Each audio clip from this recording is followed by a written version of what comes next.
Hello, this is a free call from an offender at the Women's Reception and Diagnostic Correctional Center. This call is from a correctional facility and may be monitored and recorded. To accept this free call, press 1. To refuse this free call, press Thank you for using Securus. You may start the conversation now. Hi. Hi, is this Hi. Michelle? It is. It's Gypsy, right? It is.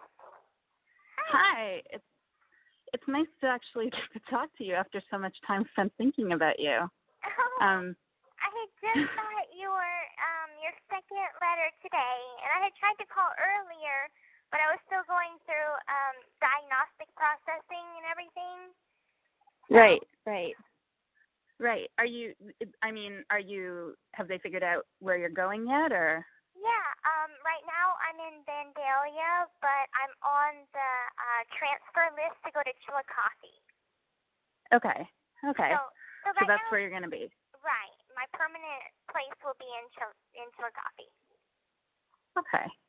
Well, at least that's settled now. Yeah. RNO, receiving an orientation, was the hardest part, but now I'm in general population, and I'm able to go out in the sun and, start working on a tan. Yeah, so, they keep you indoors for that whole time? You've been there like a week. Yeah, in RNO, they keep you in. You're not allowed to go outside except for, meal times to walk to mealtime. And then in Greene County Jail, they don't ever let you out in the sun. So I've been pretty much a year and a month in complete indoors. So my skin is not quite used to the sun yet. Wow. Yeah.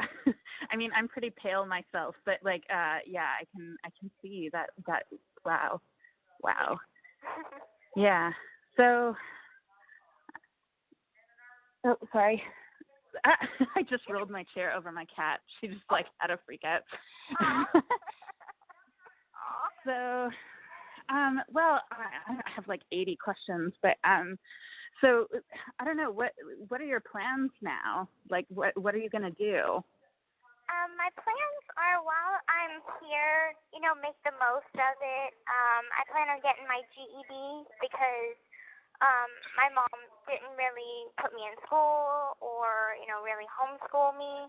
So, right now I've got, a second grade education. So I plan on getting my GED. You can get a job while you're incarcerated here. So I plan on doing that. And I also plan on doing something that they have here. It's called the CHAMP program, which is kind of like working with dogs and to help better, your application for your parole and stuff like that. And, build good social skills. So, but whenever I get out, I definitely want to,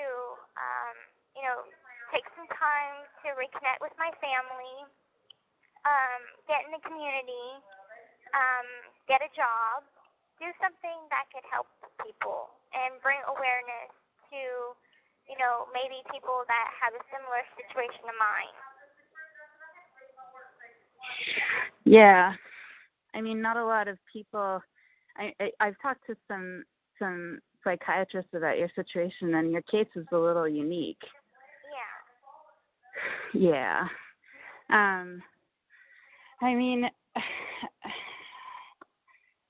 Chrissy told me you were thinking of writing a book. Sorry, there's pauses. It's just because I'm typing. Oh, that's fine. Yeah. I think I might write a book. Work on it while I'm in here, since I have a lot of time to do that. But I might, one day write a complete book of everything, and that way it can get my story out, and it could help people. So, and also help people to understand that this is not a case of a girl just wanted to be with her boyfriend, so she told her mom, or she had her boyfriend tell her mom. This is a situation of a girl that was trying to escape her abusive life, Right. Can I ask you, when did you realize that things with your mom weren't normal? probably whenever I was 19.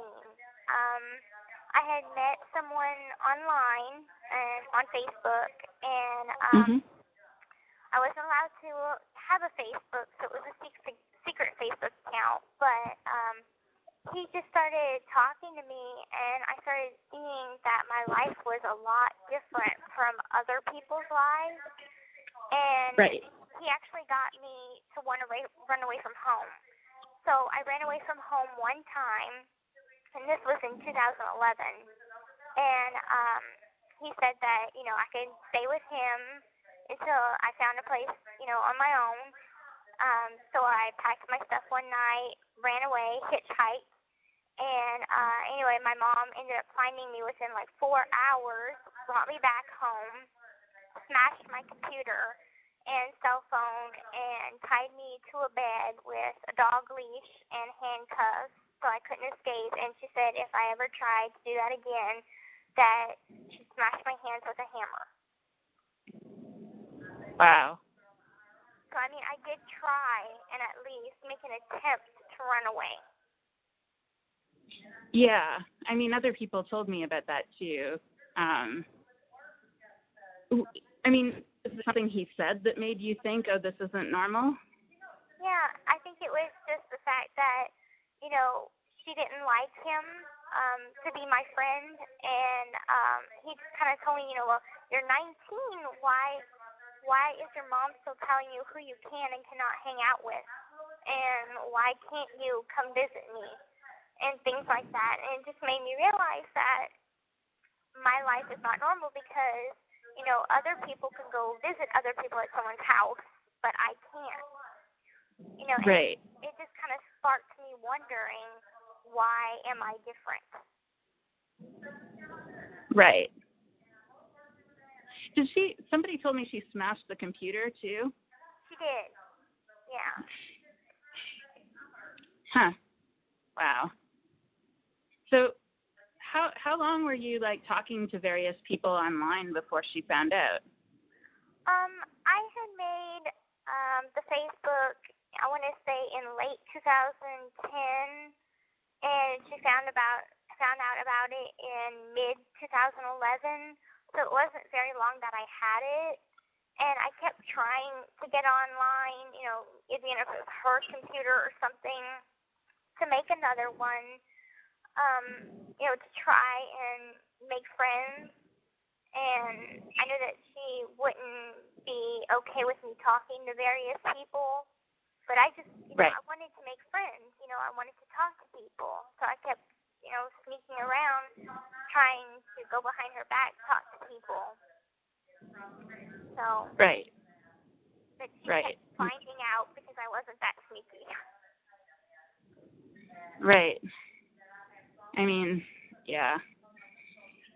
So, I mean, was that guy and then Nick, were those the only people online that you talked to? Pretty much. I had one friend, she's still my friend, Aaliyah Woodmancy. Yeah, I've talked to Aaliyah. Well, we were Facebook friends. She was on my Facebook for a little while, and then my mom had deleted that profile, so it was very hard to make a new one, and she kept finding out about it. But I had talked to Aaliyah sometimes on Facebook, but besides her and that other friend and Nick, those were the only 3 people that I talked to. Wow. You must have been really lonely. I was. I felt like, pretty much my cats were my friends. I feel that way, too. This call is from a correctional facility and may be monitored and recorded. You're fine. It just means that the minutes have rolled over, so I can talk longer. Okay. All right. Well, so, I mean, how do you feel about the plea bargain? For me, I kind of figured I'd get one, because my lawyer kept telling me, that most likely we'd get one. Yeah. But I thought it was going to be for a way more higher sentence. And my attorney had came in and sat down with me, and he said, we got it. And I said, Well, he said it's over, and I'm thinking, have we lost the case? What just happened? And he's like, we got our deal. And I said, and the number? And he said 10. And I said, I'll take it. I was happy. I hugged him. I was like, I know this is very unprofessional of me, but can I give you a hug right now? Because I'm just so happy.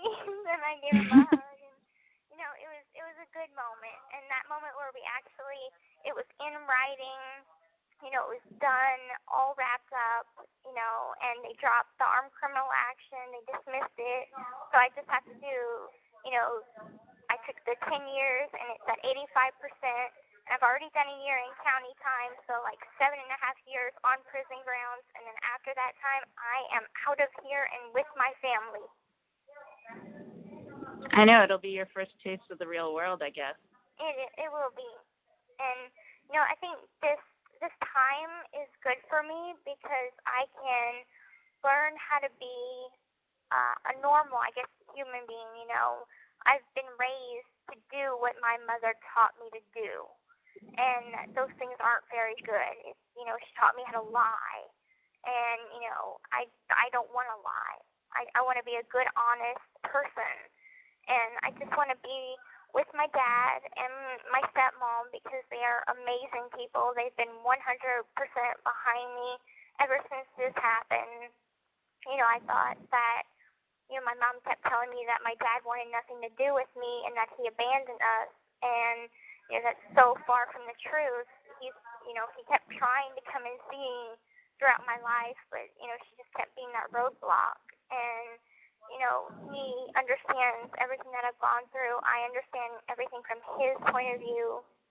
And we're, building that bond that we always should have had, but now it's definitely like concrete bond.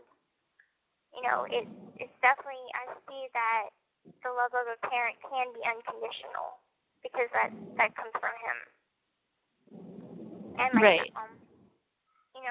I'm not even her biological daughter, and she treats me no different than her own daughter. Yeah, she's pretty devoted to you. She is. They're both amazing people. Yeah. Do you have? Can I ask you why didn't you ever tell anybody? How does your mom get you not to tell anybody?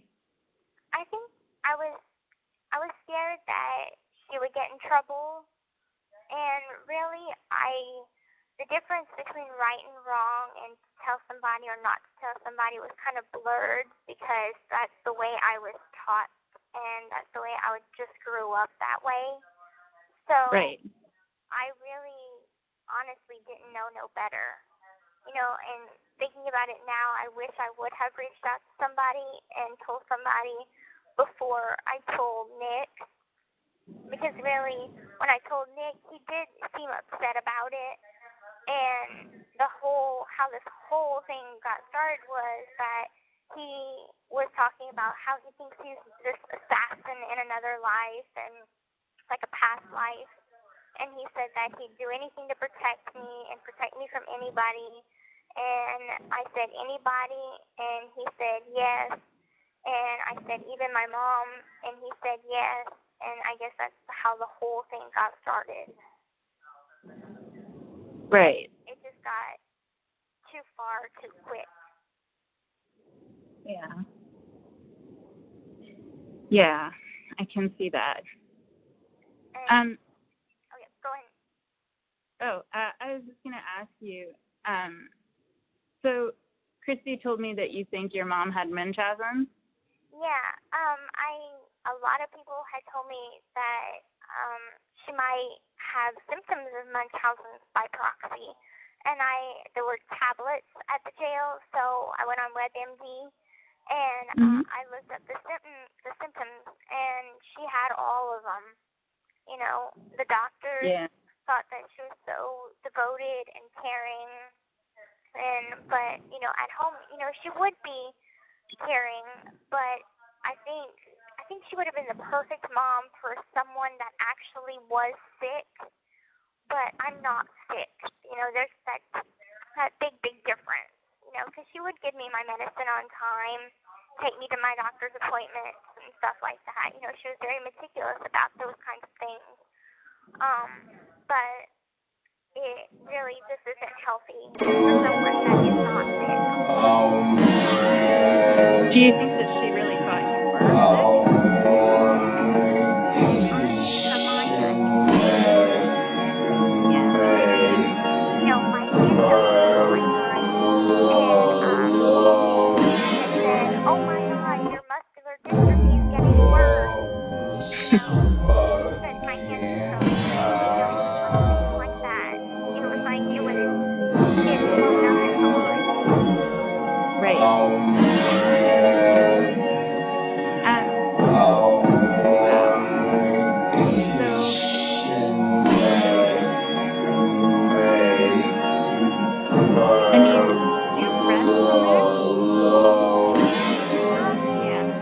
Really, and this place is not the kind of scenery to make friends. You can Right. make acquaintances that can be good, but it's very difficult to make friends in here because just as it was in jail, everybody's trying to get out the fastest. Right. And everybody's trying to take care of themselves. So Yeah. nobody's really has true friendships. Yeah, I can imagine. But good acquaintances, I've made good acquaintances here. Okay. So, one thing that I do have for the articles, I've looked at some of the medical records that Michael Stanfield has, and did they tell you that there was a doctor who found? This call is from a correctional facility and may be monitored and recorded. Yeah, there was Dr. Flashtenstein, I think his name was. Yeah. Yes. He had let me know that, and I wish I would have known, that information sooner, or I would have, told him, obviously, or at least right. too.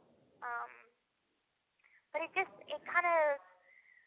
makes me frustrated that nobody else was could see, no other doctor could see that I was perfectly healthy, that, my legs or, they're not skinny like someone who is paralyzed. I can eat, don't need the feeding tube, stuff like that. Right. I wish that somebody would have, spoke out a little more. Yeah, it's pretty shocking that there's only the one guy. I mean, if you could talk to the doctors, what would you say to them? I honestly haven't figured that out yet. That's a question I have never thought of. I guess I would just kind of say, please try and research, don't ignore a child's voice or, the patient's voice. Don't always go by what the mother or the parent has to say. Do their background research, try and double check, Right. so this doesn't happen again. Yeah. Can I ask, with your teeth, people keep saying it was the seizure medication made them fall out. Is that what she thought was happening? I don't know. Okay. I don't know. All right. Is there anybody else that you wish had helped you? You have 1 minute left. Oh, I gotta put some more minutes on my account, but I'll probably call a bit later. Is that okay? Oh, sure. Yeah, okay. That's fine. Okay. So I'm gonna go and do that, and then I can answer some more questions. Okay. Okay, thanks. Bye. They won't be posted till tomorrow, so I'll have to call tomorrow. Oh, that's fine. Okay. Talk to you later. We'll talk soon. Okay. Bye. The caller has hung up. Hello, this is a free call from An offender at the Women's Reception and Diagnostic Correctional Center. This call is from a correctional facility and may be monitored and recorded. To accept this free call, press 1. To refuse this free call, press. Thank you for using Securus. You may start the conversation now. Hey, I'm so sorry we got cut off because then I have to waste one of your minutes. But yeah, I would like to keep talking to you if that's something you're willing to do. Of course, that would be nice. Now, I don't know if y'all know that HBO is doing a documentary on. I do know. Okay. Yeah. I actually live in the same neighborhood as Erin. Oh, that's cool. Yeah. Yeah, she's actually So, she's the next person I need to call because she was like, I have a few more questions, so I'm trying to get a hold of her. Yeah. Okay. Well, you should call her now then, and Okay. I'll keep in touch, and I'll send you the article when it publishes. Okay, thank you so much. Have a good day. You too. Okay. Bye.